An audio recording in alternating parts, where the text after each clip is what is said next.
Yes, festive greetings के साथ साथ फेस्टिव मूड की अगर बात करें, बढ़िया रिस्पांस नज़र आ रहा है इस वक्त। Consumption almost even before festive season चल पड़े हैं, बिकॉज मौजूदा सरकार की तरफ से जो जीएसटी रेट रैशनलाइजेशन का बूस्ट मिला वो काफ़ी काबिले तारीफ था। देवीना जी, कैसे देख रही हैं डोमेस्टिक मार्केट के सेंटिमेंट्स को आप? गुड मॉर्निंग और फेस्टिव ग्रीटिंग्स आपको भी और आपके दर्शकों को भी। तो कंजम्पशन तो ऐसी चीज है जिसके बारे में मेरे ख्याल जब पिछली बार भी आपके वहां आए थे, जीएसटी से पहले भी मेरा अपना ये मानना था कि कंजम्पशन बेहतर करेगा। और उसका कारण एक तो मैक्रो इंडिकेटर्स थे कि इन्फ्लेशन कम हो गई, कई खाद्य पदार्थों का तो दाम गिरा भी है, जो जो शायद ही कभी होता है।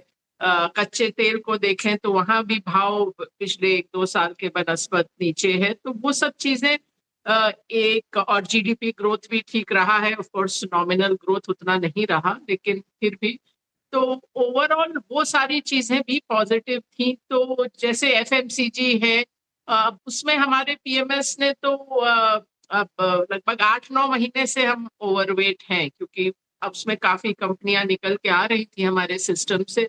तो ये तो जीएसटी से पहले की बात है। जीएसटी से ऑफ कोर्स एक और बेहतरी मिलेगी। ये जरूर है कि जीएसटी का जो इस तिमाही में कुछ हद तक कंफ्यूजन रहा कि कब होगा क्या होगा, उसमें मेरा पहले ये मानना था कि इस तिमाही मतलब जुलाई से सितंबर वाली तिमाही के ही नतीजे पहले से काफी बेहतर होंगे। लेकिन अब हो सकता है कि उसमें से कुछ आपको असर अगली तिमाही में नजर आए, पर वो तो शॉर्ट टर्म बात है। असल में तो फायदा है उपभोक्ताओं का भी और बाजार का भी। जी बिल्कुल। Good morning Devina ma'am, Sharad here. एक बार आईटी स्पेस में लेके जो थोड़ी अनसर्टनिटी ज़रूर आ रही है, खास करके H1B वीज़ाज़ के जो इश्यूज़ है वो हमें थोड़े दिन पहले देखने मिले हैं। और आईटी एज अ स्पेस जो है बहुत सारे जो है क्वेश्चन मार्क्स आ रहे हैं कि क्या क्लाइंट बजट्स जो है हमें देखने मिलेंगे, और अगर हाँ तो क्या एआई पे इम्पैक्ट आएगा या हमारे हायरिंग पे इशू होगा। तो 5-6 मूविंग फैक्टर्स आ रहे हैं और आईटी एक इन्फ्लेक्शन पॉइंट में खड़ा है। देवेना मैम, आप किस तरह देख रहे हैं आईटी स्पेस को अभी? आप सर्विस बेस्ड या प्रोडक्ट बेस्ड, जो भी आपका व्यू आता है ज़रा बताएं। आईटी में हमारा प्रोडक्ट्स पे तो बहुत कुछ है नहीं। ये मेरे लिए एक तरह से दुख की बात रही है, अभी से नहीं पिछले 20 सालों से, कि इतना कैश होते हुए भी कंपनियां वो उसी पर रही। आईटी सर्विसेज एक तरह से उसी में उसके आगे बढ़ने की कोशिश ही नहीं की।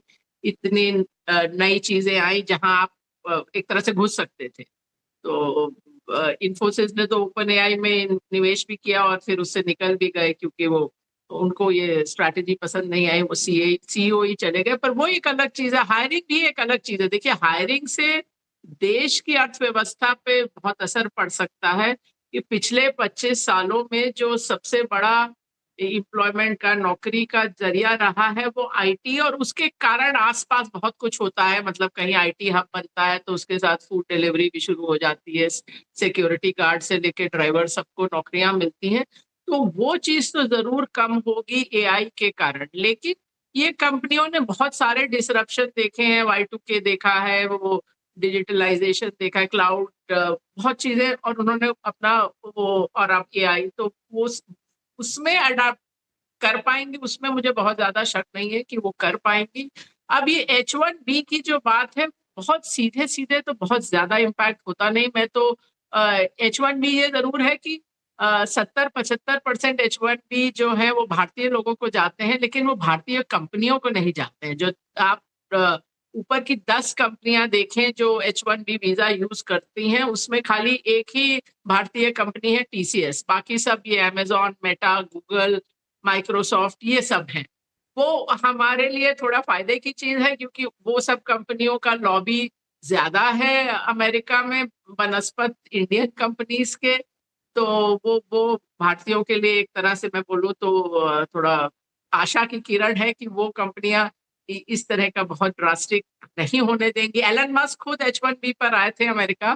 तो ये एक अलग चीज है। तो मेरे को लगता नहीं कि उससे उनका कोई बहुत मॉडल डिसरप्ट होगा। और जहां तक भाव की बात है, मुझे तो लगता है कि अभी समवेयर बॉटम रेंज मनी में ही हैं ये कंपनियां। हमारा लगभग अपने पीएमएस में मार्केट वेट के आसपास है, कोई बहुत ओवरवेट भी नहीं है, बहुत अंडरवेट भी नहीं है।